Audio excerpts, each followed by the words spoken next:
What is going on, guys? I am the FD Guru, bringing to you guys a Monday NBA edition of my DFS podcast.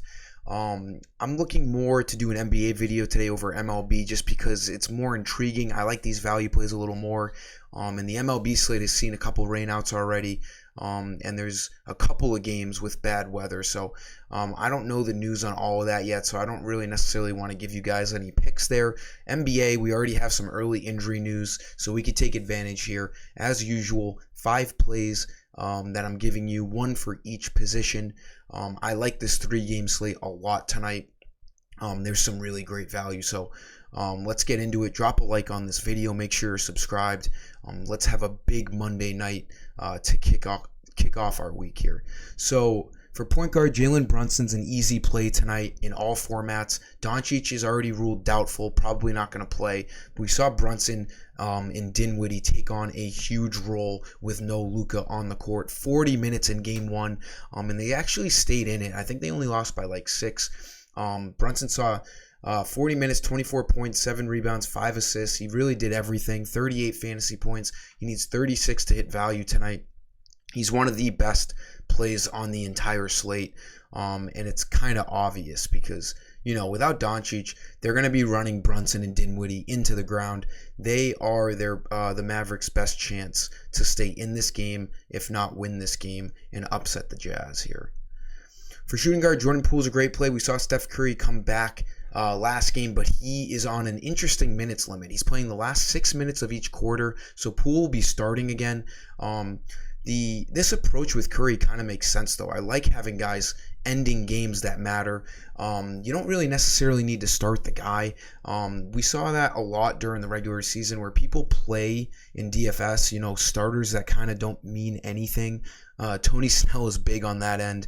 There's still a lot of great guys who come off the bench. It really matters who ends the game, and with this Curry minutes limit of him playing the end of each quarter, so the last 6 minutes, it makes a lot of sense. But Poole, regardless, is still a great play. He's going to be playing plenty of minutes.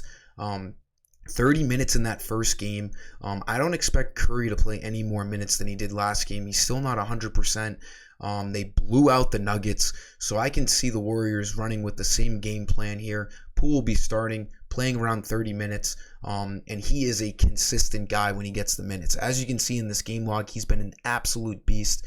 Obviously, these games are without Curry out there, but with Curry out there in the first game, he still hit value, getting 33 fantasy points. He needs 31 tonight, so he's a nice play at shooting guard or point guard. Small forward, Dorian Finney-Smith is another great play on the Mavs here. Like I mentioned with Brunson and Dinwiddie earlier, Finney-Smith is really that third guy to step in here in Doncic's absence. He saw 44 minutes in game 1. I expect him to see over 40 minutes again. He's a guy that plays a lot of minutes for the Mavs, and with no Doncic and the Mavs getting very desperate to win these games, I expect him to play a bunch of minutes. Once again, he got 30 fantasy points. He's been really consistent over the last, week or two, and he needs 26 fantasy points. I expect him to have a great chance at hitting this mark with no Doncic on the court. For power forwards, look at Precious. The Raptors are really banged up here. They're without Scotty Barnes, who is already ruled out. Gary Trent Jr. and Thad Young are also doubtful here. So we already know Nick Nurse plays a tight rotation. Tonight is going to be even tighter. Expect Precious to start. We have other guys like Kem Birch and Chris Boucher who are going to fill in for these roles. Those are really the only other guys that I think are going to be playing. You're going to have your normal starting 5 with the Raptors and then maybe 2 guys off the bench. So expect like a 7, maybe 8-man rotation tonight. Precious at 4,300. We saw him play 28 minutes after Thad Young went down early in the game in game 1. Got 20 fantasy points. He needs 21 to hit value. He's a nice, safe spend down here on this 3-game slate tonight. And then for center, let's go with Joel Embiid, strictly because, he's $700 less than Jokic. He has the same upside, the same capability that Jokic does. So I'm strictly going to go with Embiid just because he's cheaper. Jokic is a fine play. What I did in this game one last slate was I played Embiid in cash games, and then I played Jokic in GPP. I'll probably do the same thing tonight. I think Embiid is just a little safer due to the fact that he's $700 cheaper. He didn't have the best first game, but they didn't really need him.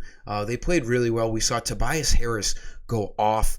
I don't see that happening again. Tobias has been bad all year. I think they're going to have to lean on Embiid a little bit more tonight than they did in game one. Expect him to play, high 30s in minutes as he does every game, and he needs 55 fantasy points. Again, him and Jokic have like 70 to 75 point upside, so you really can't go wrong with either guy. I'm going with the cheaper guy at center tonight. That'll sum up today's video, guys. I hope you enjoyed it. I hope these picks help you out. Like the video, make sure you're subscribed. I do appreciate it. Until next time, I am the FD Guru, and I'm signing off. See ya.